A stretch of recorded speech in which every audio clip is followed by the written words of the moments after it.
విశాఖలో కేంద్ర గౌరీ సేవా సంఘం ఆధ్వర్యంలో గవర జాతీయుల ఆత్మీయ కలయిక వన సమారాధన కార్యక్రమం వైభవంగా జరిగింది. ఈ సందర్భంగా దివంగత నేత ఎస్ఆర్ఏఎస్ అప్పలనాయుడు శత జయంతి ఉత్సవాలను ఘనంగా నిర్వహించారు. అప్పలనాయుడు పార్టీలకు అతీతంగా అందరి అభిమానాన్ని పొందిన నేత అని ఎమ్మెల్యే గణబాబు అన్నారు. ఈ ప్రాంత అభివృద్ధితో గవర జాతీయుల పాత్ర మరువలేనిదని కొనియాడారు.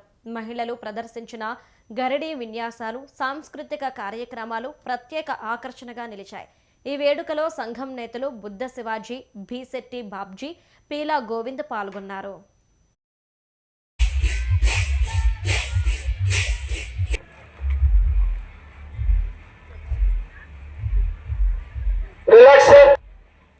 ఈ కార్యక్రమానికి నేను మన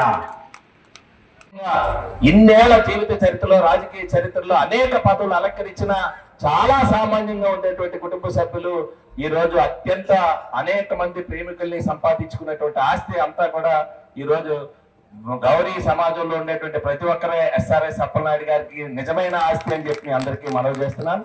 అలాంటి స్ఫూర్తిదాయకమైనటువంటి వ్యక్తిని అందరూ కూడా ఆదర్శంగా తీసుకోవాల్సినటువంటి అవసరం ఉంది. అంటే రాజకీయాలే కాదు, అటు అన్ని రంగాల్లో కూడా రాణించినటువంటి వ్యక్తి. ఈ రోజు రాజకీయ పార్టీలు వేరైనా, ఎలాంటి పార్టీలైనా పార్టీలకు అతీతంగా అందరూ కూడా అభిమానించేటువంటి వ్యక్తిగా గతంలోనే నేను 95లో రాజకీయాల్లో వచ్చినప్పుడే కాస్త ఒక స్ఫూర్తిదాయకంగా ఆయన్ని చాలా వరకు చాలా విషయాల్లో ఆయన దగ్గర నేర్చుకునేటువంటి ప్రయత్నం చేశాను. ఈ రోజు ఈ తరం కూడా, ఇప్పుడు ఉండేటువంటి తరం కూడా పూర్వీకులు ఇస్తున్నటువంటి, ఇప్పుడే బీసెట్ బాబ్జీ గారు ఇక్కడే లోక్సత్తా నాయకులు ఉన్నారు, వారి తాతగారు కూడా బీసెట్ అప్పారావు గారు ఒకసారి కౌన్సిల్కి వెళ్ళారు.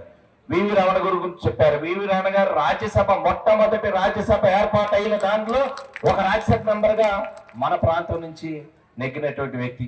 ఇలా చెప్పుకుంటూ పోతే అనేక మంది మన ప్రాంతం నుంచి, మన వారి నుంచి